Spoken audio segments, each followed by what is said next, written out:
protection des patients? Elle est d'une manière générale assez pauvre. Il n'y a pas grand-chose.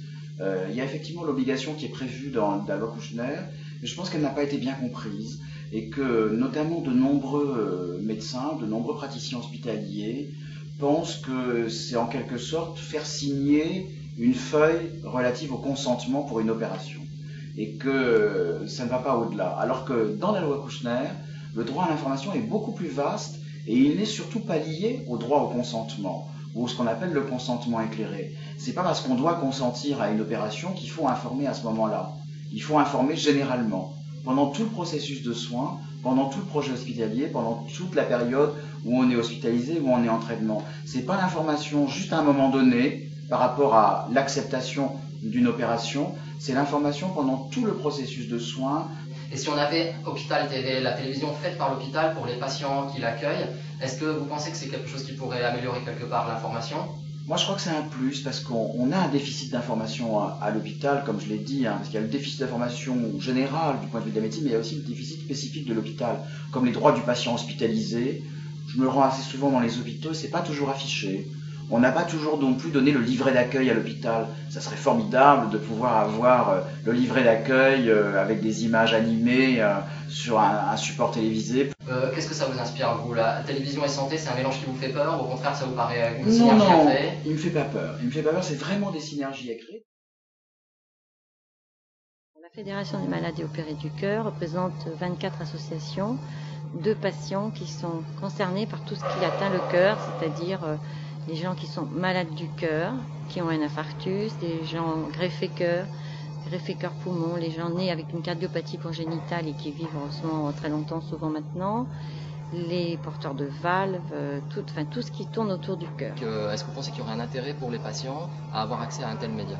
Ah oui, c'est indispensable pour que ce soit accessible à tout le monde, au niveau information dans l'hôpital, dans la clinique où ils sont, et qui donne tous les renseignements au maximum et en temps réel.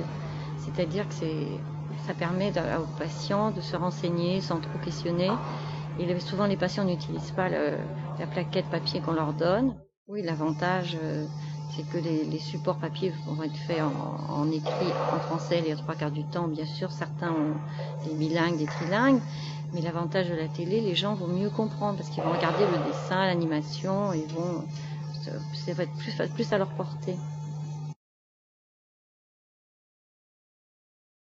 Média, télévision, il peut vous faire peur en tant que représentant d'une association de patients? Comme tous les médias, je veux dire, si l'information qui est donnée par l'association, elle est édulcorée ou elle est tronquée dans l'information, moi je ne pense pas, quand il y a une honnêteté entre le média et une honnêteté avec la personne qui s'exprime, il ne doit pas avoir de problème. La seule chose, c'est quand le texte a été coupé et puis ressorti d'un contexte, on sait la douleur que ça peut apporter, parce que sorti d'un contexte, ça ne veut plus rien dire. L'intérêt de la télévision, c'est que quelqu'un vienne, lève son pull, Il montre c'est quoi et il montre ce que c'est qu'une poche. Elle est là, ma poche. J'ai la tripaille qui est en dessous. Un jour, j'espère être abouté. Pour l'instant, je ne le suis pas. Mais un jour, je le serai peut-être. Ma poche, elle est là. Oui, je suis mutilé de la voix. Je vais vous montrer ce que c'est qu'un trou de mutilé de la voix. Vous m'entendez pas bien, ça va être sous-titré, parce que quand je parle, on m'entend pas bien.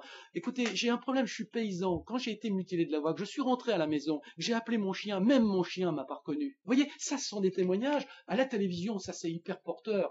Parce que là, on se dit, ben voilà, ah bah tiens, ben je vais être comme ça. La personne qui va être stomisée, qui va être mutilée de la voix, qui va avoir certains problèmes, il va voir. Mais attention, il faut être aussi positif.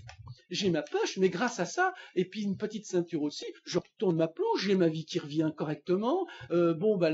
J'ai des appareils auditifs qui sont particulièrement adaptés maintenant. Avec un petit foulard en tant que femme, je reste toujours très élégante. Et puis tout va bien, ça va mieux. Hein. Mais voilà comment c'est. Je trouve que ça, c'est des reportages qui sont vraiment frappants. C'est incontournable avec la réalité. C'est une forme de réalité parfaite. L'UNAF est l'Union nationale des associations familiales, est une institution qui a été créée par les ordonnances de 1945 et qui a pour mission principale de représenter les intérêts matériels et moraux des familles françaises et étrangères vivant sur le territoire. Qu'est-ce que ça représente pour vous, le concept d'information aux patients? Il est déterminant. Depuis maintenant des années, on dit bien que l'information fait partie intégrante des soins. les patients d'ailleurs nous disent, pour pouvoir se battre contre une maladie, il faut se savoir. La loi du 4 mars 2002 sur le droit des malades a réaffirmé ce droit en indiquant qu'il était obligatoire d'informer les patients lorsque ceux-ci le souhaitaient sur leur pathologie, sur leur prise en charge. Donc c'est un élément déterminant, car ce qui est stressant avant tout, bien sûr la maladie en elle-même stressante, mais ce qui rajoute à ce stress, c'est le manque d'information. L'information est donc la pierre cardinale un peu de la prise en charge. La télévision est un moyen, un simple outil, un simple moyen, et ne doit pas en aucun cas se substituer à l'information et au dialogue qui est celui entre le patient et son médecin. C'est ça, là encore, le socle de l'information. Tout dépend ce que l'on veut faire. C'est-à-dire, s'il y a un axe stratégique de l'établissement, si dans le projet d'établissement cet axe est un axe stratégique, il faut se donner les moyens de le faire. Je crois que ça ne se substitue pas, ou il ne faut pas en tout cas l'analyser sur simplement le problème du coût. C'est-à-dire, quel objectif on recherche et est-ce que cet outil est adapté à l'objectif qu'on cherche à atteindre.